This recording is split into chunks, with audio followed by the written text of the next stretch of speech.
Waiting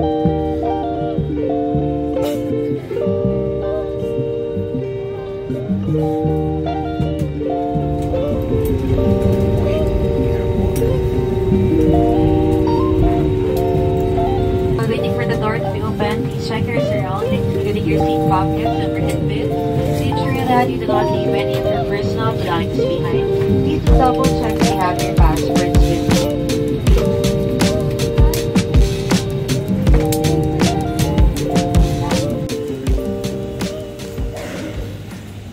So we just arrived here dito sa Don Mueang Airport ng Thailand.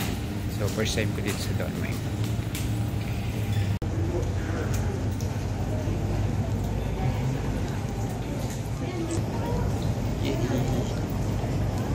So dito sa Thailand nagre-require na rin sila ng arrival card. Yan. Thailand Digital Arrival Card. So mas maganda gumawa na nito bago pa yung flight para pagdating dito hindi na masyadong mabala. Mga foreign. Ito yung itsura ng Don Mueang na airport pagpasok mo, paglabas mo ng immigration. Yan, Terminal 1. Welcome to Thailand. Dito may mga ATM.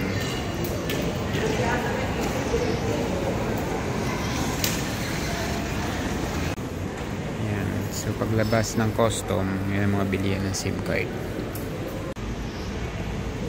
So ito naman yung mga presyo ng kanilang SIM card and kung pang ilang araw siya. So yan, mamimili na lang kayo dyan depende kung ilang araw nyo gusto mag-stay dito.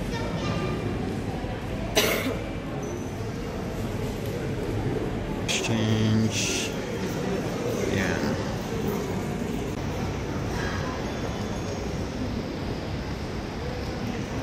Buka naman ng taxi or ng service sa Klook, makikita mo siya dito sa may bandang gate number 5. Ito siya. Yan. Gate 5. Yan, nandiyan yung mga pangalan. I-approach lang sila.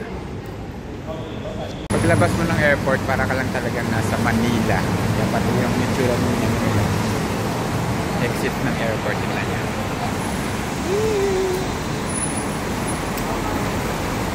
Oh, parang Terminal 3 sa Manila.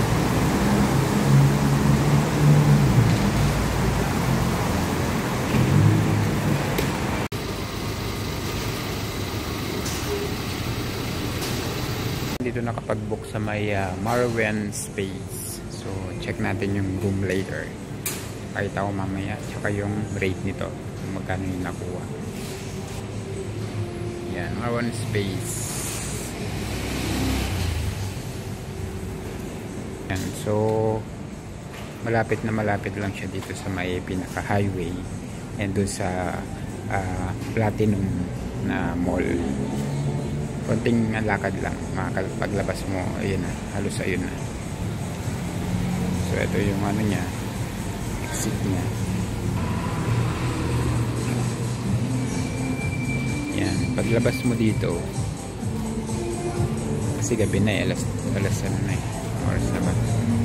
Alas 12 na na madaling araw.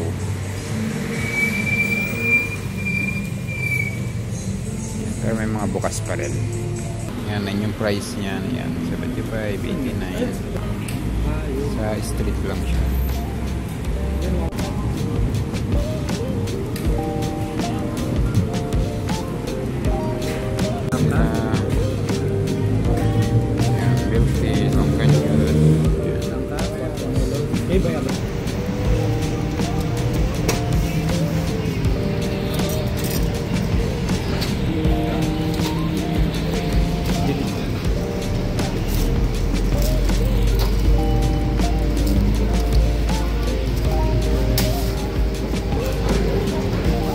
$50 baht na street food.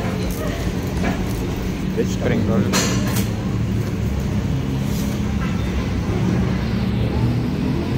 Yan, spring roll. Yan, sa atin suka, isawsawan sa kanila. Parang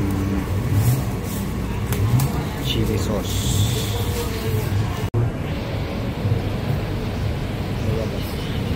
alauna na ng gabi, pero for madaling araw may mga prutas pa. Yan. Bayabas 50 baht. Yan, tagpi 50. So itong mangga 100. Yan, yung mga prutas.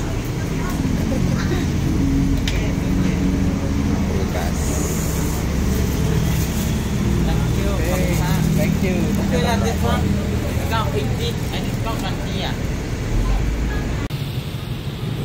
Yan, meron pa yung mga street food stalls kahit na madaling araw na. Never ending yung Thailand.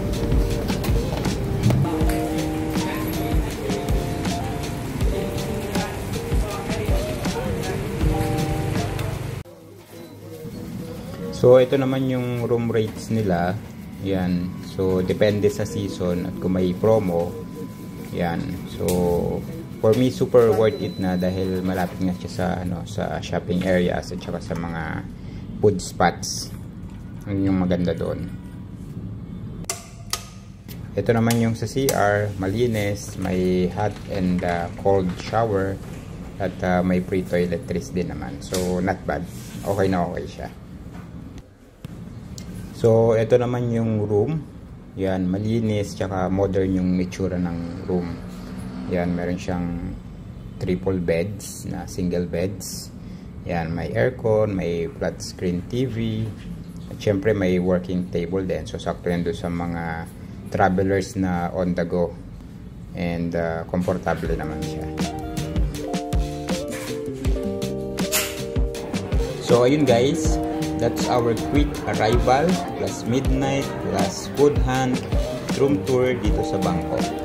If nag-enjoy kayo, don't forget to like, subscribe. Kita-kits ulit bukas for more adventures